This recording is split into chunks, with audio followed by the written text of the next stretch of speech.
What's going on, Colts Nation? I appreciate you joining me for another video where in this one we're going to talk a little bit about the future of the Colts, right? Looking ahead, I just started thinking with the guys that were drafted this year, who might we have to replace going forward? Looking at positions we're going to have to replace going forward. And so I wanted to go look at, hey, who's in last year their deal?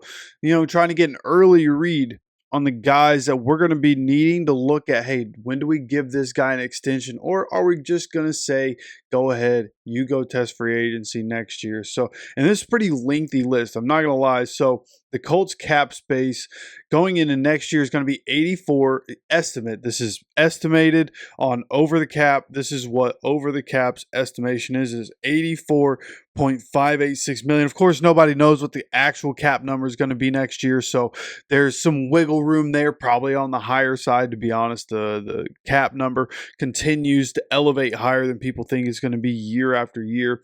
So that's what I expect to have happen. But roughly $85 million the Colts have to be able to spend both on guys that they're going to have to re-sign and guys that they're going to want to bring in next year. They have options of, hey, there are going to be guys with 1 year left. You can go ahead and start getting rid of guys for cap saving purposes and this and that, and that's something that we'll look into at some point throughout this offseason as well. Really start to get detailed about the inner workings of the Colts and trying to figure out what the roster is going to look like as we continue to go forward, which could all change, right? Of course, all the conversation we have about it could change if Ballard ends up getting fired, right? If whatever happens this year doesn't work in any kind of way, then Ballard probably gone. The plan probably changes, but for what the purposes of this and the expectation that we're going to win and be able to get to the playoffs in 2025, that's what we're operating on.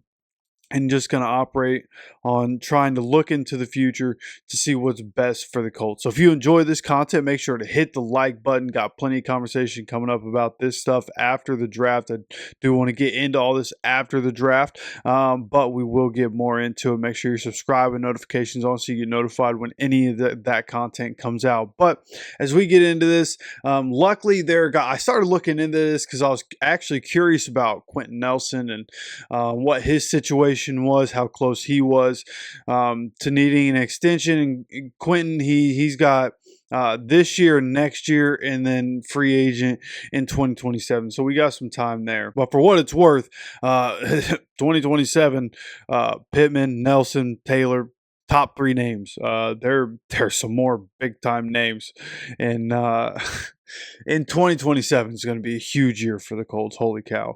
And just as I sit here and really look into it, but nonetheless, as I sit here and look at it. There are some big names. There's some big decisions. Starting here at the top, Daniel Jones. I mean, I guess we'll see what happens there. Quiddy Pay. Expect him to be gone. We're paying him $13.37 million this year on his fifth-year option. That's quite generous, in my opinion, for Quiddy Pay. So, well, I guess defensive ends are making $40 million a year now. So, thank goodness we hit him with a fifth-year option when we did. Because that number would probably be a good amount higher, but $13.37 million, and then probably a free agent next year and somewhere else. Samson Ebicom, going to be a free agent next year. It'll be interesting to see, does he still end up on the Colts going into 2025? Do they end up getting rid of him either via trade or via just letting him go for cap savings so that they can make moves in other ways and try to do something else, right? We talked about right guard, that veteran right guard we could pick up. Maybe there's a Trey Hendrickson deal lying in the wait, right? Different defensive end there. But nonetheless, Ebicom going to be a free agent. Braden Smith restructures his contract this year so it doesn't get dropped, but slated to be a free agent next year. Tyquan Lewis, a big one here. This is going to be a big conversation here on this channel. Alec Pierce, going to be a free agent next year, and I think I know the right time in the right situation, and really just got to look at the money and look at what I think his value would be But there's a big conversation coming about Alec. So again, subscribe, make sure you have notifications on. We will be talking more about that as we continue to go forward into the offseason here. Bernard Raymond, Big Bernie, also a guy who's going to need a payday, and that price only continues to go up as he continues to get better. So that's going to be a big conversation. That's going to be a big number. These guys, those two guys, could eat away a lot at that cap space. The next one, Nick Cross, could also eat away at the cap space if he comes out, has a big year in Lou Anarumo's defense. We make the playoffs. When you start winning, a lot of guys get paid. So that's going to be the big thing, right? If we win, these guys probably stay on the Colts. They get paid pretty handsome contracts to stay on the Colts. If we don't make the playoffs, then there's a chance some of these guys may have disappointed a little bit. Going into next year, they're definitely free agents, new GM, wants new guys. So that could really change how things goes. But Pierce, Raymond, Cross, three guys that are going to be free agents in 2026 in the Colts. At this point, I believe we would be wise to make sure we re-sign those guys, okay? Then we have Jelani Woods, Mo Alley Cox. Bringing Mo back on a low contract, $1.422 million is his cap hit. And Jelani Woods just above that. Two tight ends hitting free agency next year. Danny Pinter, Corey Ballantyne, Neville Gallimore, Khalil Herbert. Well, it'll be interesting to see what happens with that. I think he can be a serviceable too, but I also think the Colts, it'd be a good strategy for the Colts to get one of the running backs in this draft. There are a lot of good running backs, just like tight ends. You can go out and get tight ends. You can go out, get a running back, and be able to come out of this draft pretty satisfied with what you're going to get in the future. Even if you draft one of the more mid-round or late-round guys, can still be a serviceable to us. I think there's some of those guys in the draft. So it'll be interesting to see what happens with Herbert going forward. But very excited to have him in 2025. Been looking at him. I play fantasy football, so I've known about him for his entire career and been looking into him. Very glad he's on our team right now. Andrew Ogletree, another tight end, hitting free agency. That's three are really top three tight ends as of right now, hitting free agency next year. And then you have Rodney Thomas, Cameron McGrone, Jacob Phillips, now Samuel Womack. We'll see what happens with him now that we have a little bit of depth and now he's more just a depth piece for us. What's going to happen with him in his future? Only 26 years old right now. So Samuel Womack, very interested to see what happens with him in his future. Wesley French, do we keep him as a depth piece or let him go? Probably let him go. Maybe, I don't know. I guess he has some experience in real games. Quan Treadwell, be cool to see if something could work out with him, but we're already deep at receiver, so unfortunately, probably not. Salvin Ahmed, running back, obviously formerly with the Dolphins, hasn't done anything recently. David Long, who's been on and off the team. Sean McKeon and Albert O, another tight end. Now you look at restricted free agents: Tyler Goodson, Isaiah Land, which is very interesting. Segan Alubi, DJ Montgomery, also restricted free agents. I don't know a whole lot about the restricted free agent situation to be able to give a whole lot of information on that, but I just thought that's interesting. And of course, as we continue to look into the different situations surrounding the Colts, I will look into that and we'll get more information on that and what the likelihood is that we end up getting those guys or keeping those guys or how that situation could work out.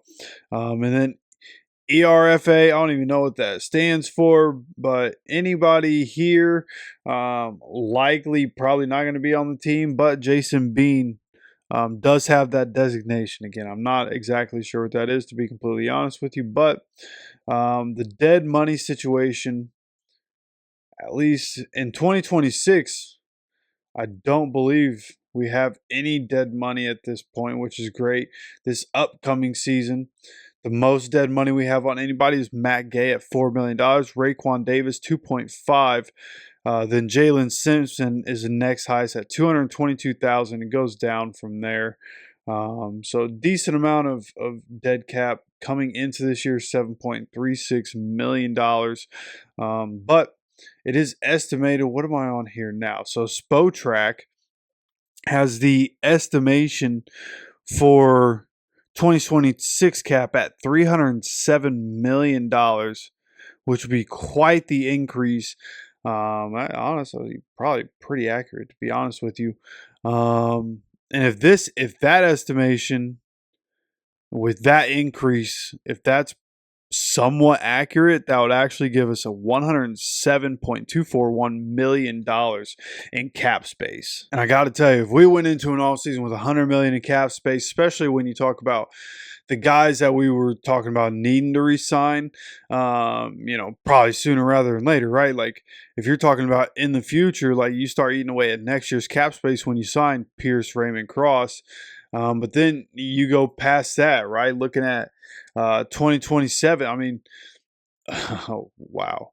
So of the people we currently have on the roster, we have 1, 2, 3, 4, 5, 6, 7, 8, 9, 10. 10 people under contract for 2027.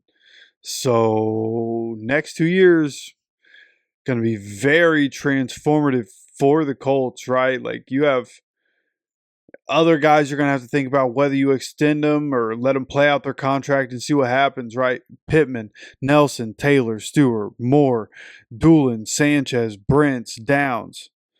Tommy Ade at that point, what will he be? Will Mallory, Jalen Jones is going to be in that conversation. Spencer Schrader, who at this point probably going to be the Colts' longtime kicker. So some very, very interesting decisions going to have to be made over the next couple of years. But again, focusing just on 2025 for right now, and the guys that we're going to need to re-sign to keep them and make sure they don't hit free agency in 2026. That's really what we're talking about here. So that's the early look at it. Again, we're going to talk more in depth about some of this stuff and go over some of these guys and what we need to do throughout this offseason. And we're going to continue to look into the future because, hey, it's the offseason. What else is there to do than to really start to get into the weeds and try to figure out how to really make this team as good as possible by the time we get to 2030, right? That's kind of what I want to start looking into as we have the time this off season. So again, if you enjoy the content, make sure you hit that like button so that I know what you guys are into. And of course, make sure you're subscribed with notifications on so you get notified anytime we drop any content on this channel. Of course, appreciate you stopping by for another video. As always, take care of yourself, take care of each other, and go Colts.